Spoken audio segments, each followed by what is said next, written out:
नमस्कार दोस्तों, HTET exam Hindi का मॉक टेस्ट 1 करने वाले हैं, जिसमें सिलेबस के आधार पर हमने प्रश्न लिए हैं और कुछ हमने प्रीवियस ईयर भी प्रश्नों को लिए हैं। चाहे आप पीआरटी, टीजीटी, पीजीटी किसी भी एग्जाम को दोगे तो हिंदी के क्वेश्चन ये इंपॉर्टेंट होंगे। इस सेट 1 है, इसी तरह और सेट करवाए जाएंगे। तो इसमें हमने केवल व्याकरण के क्वेश्चन लिए हैं, पेडागोजी क्वेश्चन नहीं लिए हैं। तो व्याकरण के क्वेश्चन कैसे आते हैं, ये पूरे सिलेबस पैटर्न के आधार पर हमने प्रश्न लिया है। तो देखिएगा, पहला ही क्वेश्चन आपकी स्क्रीन पर है जो कि टीजीटी में आ भी चुका है।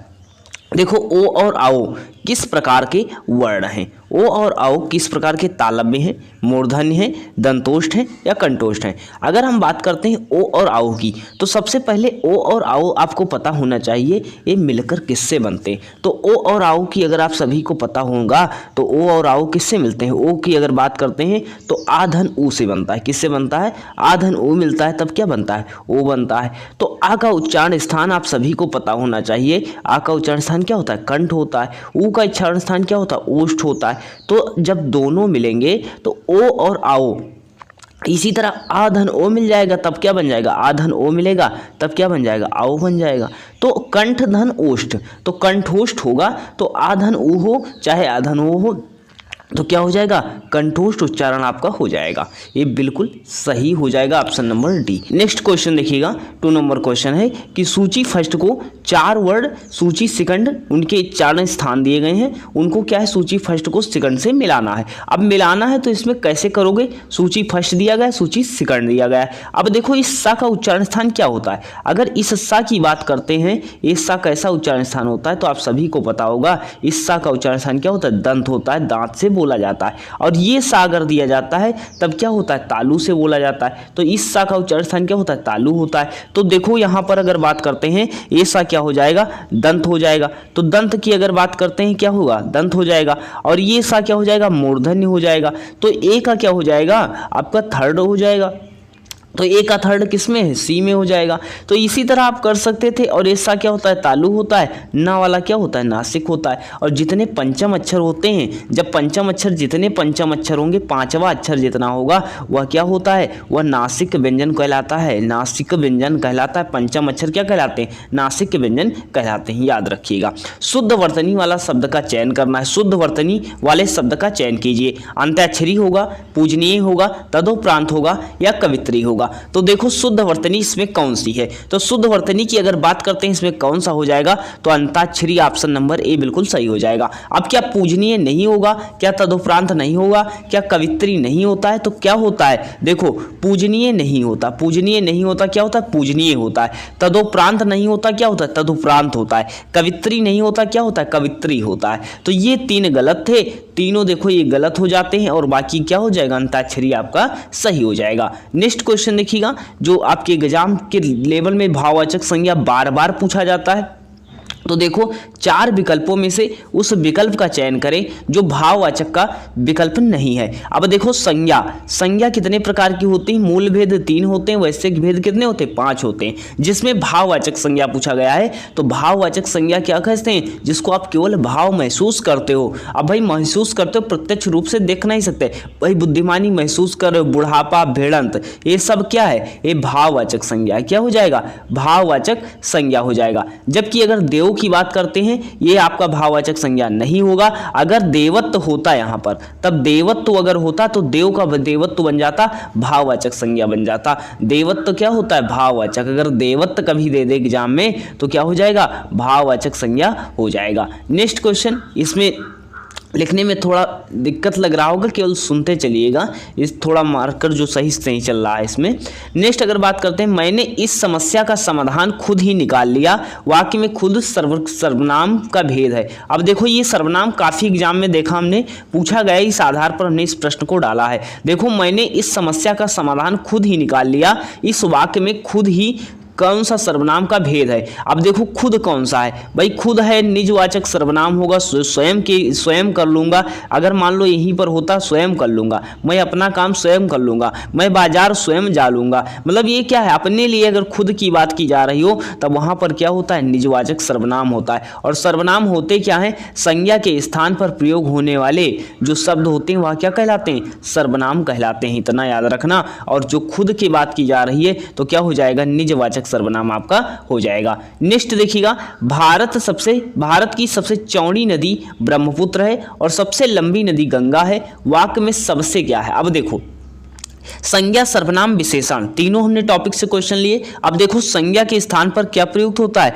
संज्ञा के स्थान पर जो शब्द प्रयोग होते हैं उनको क्या कहते हैं? सर्वनाम कहते हैं। अब इन संज्ञा और सर्वनाम की जो विशेषता बताते हैं उसे क्या कहते हैं? विशेषण कहते हैं। जिन संज्ञा सर्वनाम की जो विशेषता बताते हैं उन्हें क्या कहते हैं? विशेषण कहते हैं। अब देखो ये कहते हैं चौड़ी नदी ब्रह्मपुत्र है। अब भाई चौड़ी नदी ब्रह्मपुत्र है तो ये चौड़ी किसकी विशेषता है? इस नदी ब्रह्मपुत्र की विशेषता बताई जा रही है। अब जिसकी विशेषता बताई जा रही है वो तो विशेषण होगा ही, लेकिन यहां पर पूछा गया सबसे, भाई ये सबसे चौड़ी नदी है, ये सबसे लंबी नदी है। अब भाई विशेषता, विशेषण तो लंबी और चौड़ी था ही, लेकिन जब विशेषण की विशेषता बताई जाती है तब क्या होता है?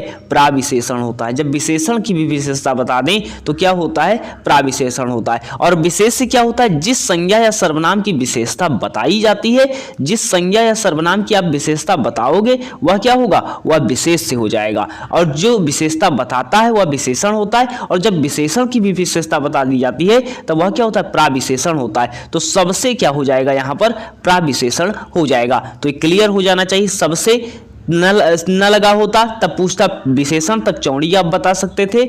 अब लंबी, प्राविशेषण, क्योंकि विशेषण की विशेषता बता रहा है। नेक्स्ट क्वेश्चन देखिएगा, आपकी स्क्रीन पर है, एक वचन बहुवचन का कौन सा युग्म सही है? अब देखो एक वचन और बहुवचन का सही नहीं है, ऐसे प्रश्न आपके एग्जाम में आते हैं। तो सही नहीं है कौन सा? आंसू आंसुओं होगा, चिड़िया चिड़िया होगा, घोड़ा घोड़े होगा, या गली गलियां होगा। तो देखो चिड़िया का चिड़िया सही होता है, घोड़ा का घोड़े सही होता है, गली का गलियां सही होता है, लेकिन आंसू का आंसुओं नहीं होगा। आंसू का क्या होता है? आंसू होता है। ये सदा बहुवचन में प्रयोग होने वाला शब्द हो जाता है। ये भी पूछा गया है एग्जाम में कि सदा बहुवचन में प्रयोग होने वाला शब्द कौन सा हो जाएगा? आंसू हो जाएगा। नेक्स्ट क्वेश्चन, मेरा घर स्कूल से बहुत दूर है। अब देखो जब कारक पूछा जाता है, अब संप्रदान कारक होगा, संबोधन कारक होगा, अपादान कारक होगा, या अधिकरण कारक होगा। तो मेरा स्कूल, मेरा घर से, घर जो है स्कूल से बहुत दूर है। अब दूर है मतलब दूर किसी भी बात का, पेड़ से पत्ते गिर रहे हो, चाहे दूर की बात कर रहे हो, अलग होने का भाव आ रहा है। और जब दूरी बताई जा रही है, अलगाव की स्थिति हो या दूर की स्थिति हो, तो क्या हो जाएगा आपका? कौन सा कारक हो जाएगा? अपादान कारक हो जाएगा। मेरा घर स्कूल से दूर है, रेखांकित शब्द में कौन सा कारक हो जाएगा? तो अपादान कारक हो जाएगा। नेक्स्ट देखिएगा, उपसर्ग नहीं है। अब देखो उपसर्ग क्या होते हैं? उपसर्ग का अर्थ ही क्या होता है? शब्दांश होता है। क्या होता है? शब्दांश होता है। और शब्दांश बोले तो शब्दांश क्या होता है? शब्दांश कहते हैं जैसे उपसर्ग क्या होते हैं? शब्द के पहले लग करके अर्थ बदल देते हैं। अब जैसे अर्थ कैसे बदल देते हैं, मान लो अर्थ कैसे बदलेंगे? तो जैसे यहाँ पर एक शब्द था यश, अब यश कीर्ति हो रही थी भाई, अप लग गया तो क्या है? अपयश हो गया। तो यहाँ पर उपसर्ग लगा हुआ है। अगर हम बात करते हैं अपमति, मति शब्द था, मति के अनुसार लिखते हो तो अपमति होता है। फिर मान था, फिर अप लग गया तो अपमान हो गया। तो इन सब में क्या है? उपसर्ग का प्रयोग हुआ है। लेकिन अपराध में क्या है? उपसर्ग का प्रयोग नहीं हुआ है। तो ऑप्शन नंबर बी क्या हो जाएगा? सही हो जाएगा। उपसर्ग का अर्थ होता है शब्दांश, और उपसर्ग क्या लगते हैं? शब्द के पहले लगते हैं। नेक्स्ट क्वेश्चन देखिएगा, विलोम शब्द। देखो ये केबीएस पीआरटी में आया है, इसको हमने प्रश्न को उठाया है। कौन शब्द युग में असंगत है? बताओ इसमें कौन सा विलोम असंगत है या गलत है? तो अमृत का क्या होगा? विष होगा। अमृत का क्या होता है? विष होगा, सही है। अनुकूल का क्या होगा? प्रतिकूल होता है। आयात का क्या होता है? निर्यात होता है। ये तीनों क्या हो जाते हैं? विलोम सही है। क्या है? सही है। लेकिन अगर बात करते हैं, इसमें पूछा गया था असंगत अर्थात गलत पूछा गया था, तो अविर्भाव का क्या हो जाता है? तिरोभाव हो जाता है। क्या हो जाता है? तिरोभाव हो जाता है। ऑप्शन नंबर डी बिल्कुल गलत हो जाएगा, असंगत हो जाएगा। एग्जाम में सभी प्रश्न आपके टीचिंग जितने एग्जाम हुए हैं आ चुके हैं, और आपके एग्जाम के सिलेबस के आधार पर हमने प्रश्नों को डिजाइन किया है। असंगत विलोम शब्द युग्म बताइए। अब विलोम शब्द बताना है जो असंगत है, जो गलत है। अब देखो इसमें क्या होगा? अगर हम बात करते हैं फायदा का क्या होता है? नुकसान होता है, विलोम हो गया, बिल्कुल सही है। बलवान का क्या होता है भाई? ज्यादा का क्या होता है? कम होता है। भाई क्या कहते हो? ज्यादा चाहिए, कम चाहिए। बंद हो रहे कि खुला है? मतलब कोई विद्यालय आज बंद है कि खुला है, यही तो उम्मीद लगाते हो। अब देखो बलवान, तो बलवान का क्या मजबूत होगा? ये तो इसे एक ही बात बताई जा रही है कि भाई वो बलवान भी है, मजबूत भी है, तो बलवान क्या हो जाएगा, ये आपका गलत हो जाएगा। ऑप्शन नंबर बी क्या हो जाएगा, गलत हो जाएगा। नेक्स्ट आप बताइएगा, निम्नलिखित में से कौन सा शब्द तरक्की का पर्याय नहीं है। तरक्की का अर्थ नहीं है, तरक्की का समानार्थी नहीं है, पर्यायवाची नहीं है, या तरक्की के समान नहीं माना जाएगा। तो विकास क्या होगा, तरक्की। वृद्धि क्या होगा, तरक्की। उन्नति क्या होगा, तरक्की। अपकर्ष क्या होगा, नहीं होगा। क्या अपनति, उन्नति का अपनति जैसे अपकर्ष हो जाएगा। कहते हैं वो अपकर्ष का विलोम अगर पूछें तो उत्कर्ष बताओगे, तो अपकर्ष क्या हो जाएगा, तरक्की का पर्याय नहीं हो जाएगा। नेक्स्ट क्वेश्चन देखिएगा, कंधा का समानार्थी है। अब देखो काफी अच्छा प्रश्न है, इस प्रश्न को गलत करने के चांस बंद है, क्योंकि एग्जाम में आया है क्वेश्चन ये टीचिंग एग्जाम में आ चुका है DSSB के। तो देखो कंधा का समानार्थी, तो कंधा का समानार्थी क्या हो जाएगा, ए अंश होगा। क्या हो जाएगा, अंश होगा। अब कुछ लोग इस अंश को लगाएंगे तो इस अंश का क्या होता है, हिस्सा होता है। इस अंश का अर्थ क्या हो जाता है, हिस्सा, हिस्सा होता है। इस अंश का अर्थ है हिस्सा, और इस अंश का क्या होता है, कंधा होता है, याद रखिएगा। तो ये कुछ क्वेश्चन थे, इंपॉर्टेंट क्वेश्चन थे, टॉपिक के आधार पर लिए। कैसा सेशन लगा जरूर बताइए, आपको इसी आधार पर क्वेश्चन मिलते रहेंगे। PDF पाने के लिए टेलीग्राम ज्वाइन कर लीजिएगा, PDF मिल जाएगी। एक क्वेश्चन और कर लेते हैं इसका, चलो आपको कमेंट सेक्शन में बताना है, फूल का पर्यायवाची नहीं है, बताओ इसमें कहीं कौन सा नहीं है, बस सुमन, पुष्प, कुसुम या तनुजा।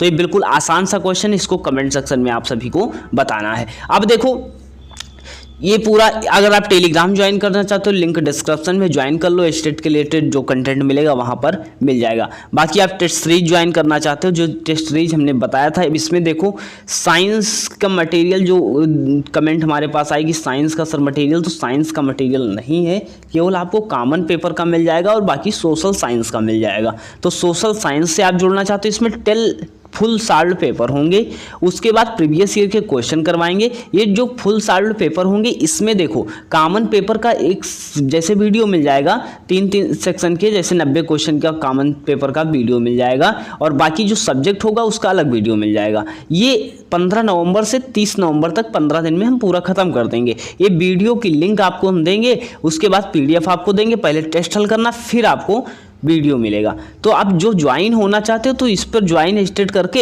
आप ज्वाइन हमसे कर सकते हो, और 15 से आपको 30 तक के बीच ही पूरा हम खत्म कर देंगे। ये 10 टेस्ट होंगे, ना कि पूरा सिलेबस होगा, 10 टेस्ट होंगे, और 10 टेस्ट के बहाने, मतलब 10 टेस्ट के बहाने जो होगा आपका सिलेबस तैयार करवाने की पूरी तरीके से तैयारी है, कि 10 टेस्ट जो करवाएंगे, जो आपको देंगे, मान लो इसमें जो पेपर होगा वो पूरी तरीके से मिलेगा, और इसके तहत जो नोट्स हमारे आपको प्रोवाइड करवा सकते हैं वो नोट्स भी हम प्रोवाइड करवाएंगे। तो आप ज्वाइन करना चाहते हैं तो आप ज्वाइन कर सकते हो, बाकी वैसे हम फ्री में भी कंटेंट आपको देने वाले हैं। तो चैनल नए सब्सक्राइब कर लीजिएगा, ताकि कोई भी क्वेरीज हो आप पूछ सकते हो, और मिलते हैं नेक्स्ट सेशन में। धन्यवाद।